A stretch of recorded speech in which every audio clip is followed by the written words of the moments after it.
Assalamualaikum warahmatullahi wabarakatuh. Perkenalkan, nama saya Syahrul Kamal. NIM saya 20 12 183 dari kelas PAI 5B.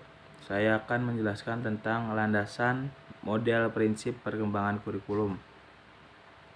Landasan model prinsip pengembangan kurikulum pendidikan merupakan bidang yang penting untuk memajukan suatu bangsa, termasuk bangsa Indonesia, di mana pendidikan dijamin oleh undang-undang dan peraturan lainnya, apalagi dalam pembukaan Undang-Undang Dasar 1945.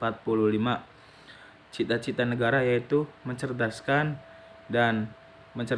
kehidupan bangsa, yang artinya pendidikan adalah kunci untuk mewujudkannya.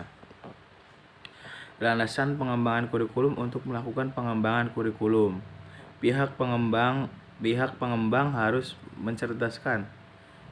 melandaskan pada suatu penggagasan yang jelas sehingga kurikulum dapat terarahkan dengan baik. Apabila tidak memiliki landasan, akibatnya terjadi pada hasil kurikulum itu sendiri, sumber daya manusia tidak dapat terbentuk dengan maksimal dan baik. Terdapat 4 landasan yang digunakan dalam pelaksanaannya, yaitu yang pertama, landasan filosofis. Landasan filosofis yaitu landasan pengembangan kurikulum yang pertama, yang berkaitan dengan hakikat dan filsafat dan juga pendidikan. Filsafat atau pandangan hidup dalam dunia pendidikan bertujuan untuk memberikan arah bagi peserta didik dalam belajar. Yang kedua yaitu landasan psikologis. Landasan psikologis yaitu adalah perilaku, merupakan bagian yang tidak dapat dipisahkan dari belajar. Interaksi antar individu akan terjadi dalam lingkungan belajar, yaitu lingkungan fisik, lingkungan sosial. Perubahan dalam hidup mulai dari kedewasaan fisik, emosional, dan mental, dan intelektual, sosial, dan moral. Pendidikan memang proses untuk mengubah perilaku individu agar lebih baik, tetapi tidak semua merubah itu terjadi karena adanya pembelajaran. Yang ketiga yaitu landasan sosiologis.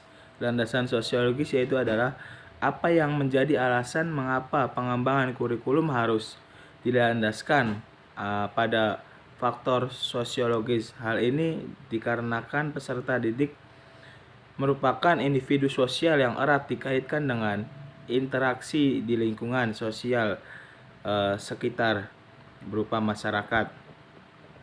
Yang keempat yaitu adalah landasan ilmu pengetahuan dan teknologi, atau bisa disingkat dengan IPTEK. Landasan ini perkembangan ilmu pengetahuan dan teknologi telah mengalami banyak perubahan dibandingkan dengan waktu pertama kali berkembang beberapa abad yang lalu. Ilmu pengetahuan dan teknologi saat ini banyak didasari oleh penemuan pada abad pertengahan oleh tokoh-tokoh terkenal di bidang tertentu. Landas yang terakhir yaitu adalah landasan organisatoris. Landasan organisatoris yaitu adalah kerangka umum program-program pengajaran yang disampaikan kepada peserta didik.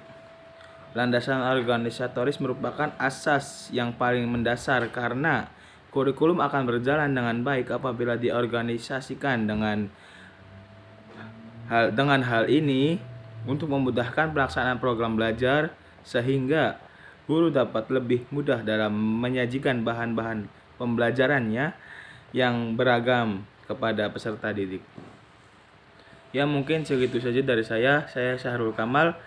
Wabillahi taufiq wal hidayah. Wassalamualaikum warahmatullahi wabarakatuh.